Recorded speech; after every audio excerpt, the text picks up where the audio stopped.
আমার এই ট্যাঙ্কটা অনেক নোংরা হয়ে গিয়েছিল, অনেক দিন থেকে ভাবছিলাম পরিষ্কার করব, তো করা হচ্ছিল না। এটা আজ পরিষ্কার করলাম। তো এই ট্যাঙ্কের মধ্যে যে মাছগুলো ছিল সেগুলো তোমাদের দেখাচ্ছি। এগুলো হচ্ছে বন্ধুরা ওরান্ডা গোল্ডফিশ আছে, আর কিছু রয়েছে কার্প মাছ, জাপানিজ কই কার্প, তার সাথে কিছু জেব্রা মাছ রয়েছে। মাছগুলোর কালার এবং কন্ডিশনগুলো তোমরা দেখো, প্রত্যেকটি মাছ কিন্তু পুরো অ্যাক্টিভ আছে। আর জলটা কতটা নোংরা হয়েছিল সেটা তোমরা আশা করি বুঝতেই পারছো। জাস্ট কালার দেখো মাছের। এগুলো পুরো অ্যাডাল্ট সাইজের জেব্রা ফিশ আছে। কেউ যদি মনে করো নিয়ে ব্রিডিং করাবে, তাহলে কিন্তু এই মাছগুলো নিয়ে ব্রিডিংও করাতে পারো। আর এই কার্প মাছগুলো কিন্তু শীতটা কমলে বাচ্চা তোলার জন্যে রেডি হয়ে যাবে।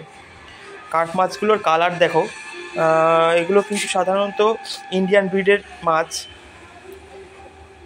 জাস্ট লুকিংটা দেখো। আর প্রত্যেকটা মাছ কিন্তু আমার কাছে যেগুলো রয়েছে প্রত্যেকটা মাছ অ্যাক্টিভ, কোনো মাছ ড্যামেজ হবে না। জেব্রা মাছ হোলসেল, পাইকারি এবং রিটেল সব পেয়ে যাবে।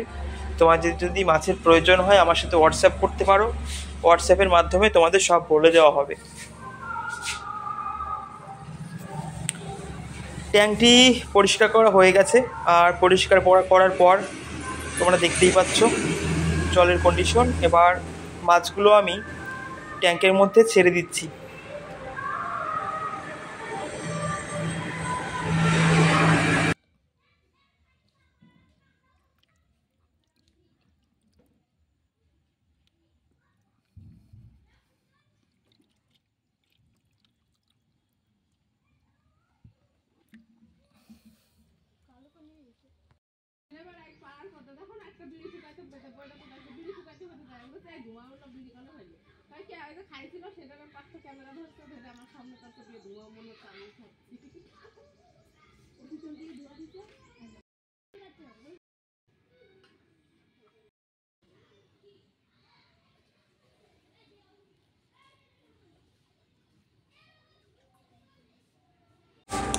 এটা হলো রেড ক্রোকোডাইল। ব্ল্যাক ক্রোকোডাইলটা বেশিরভাগ টাইম পাওয়া যায়, এই মাছটা একটু কম পাওয়া যায়। তবে আমার কাছে এখন অ্যাভেলেবেল আছে, কারো লাগলে যোগাযোগ করতে পারো। মাছগুলো কিন্তু অনেকটা বড় হবে, এখনও ছোট রয়েছে এরা।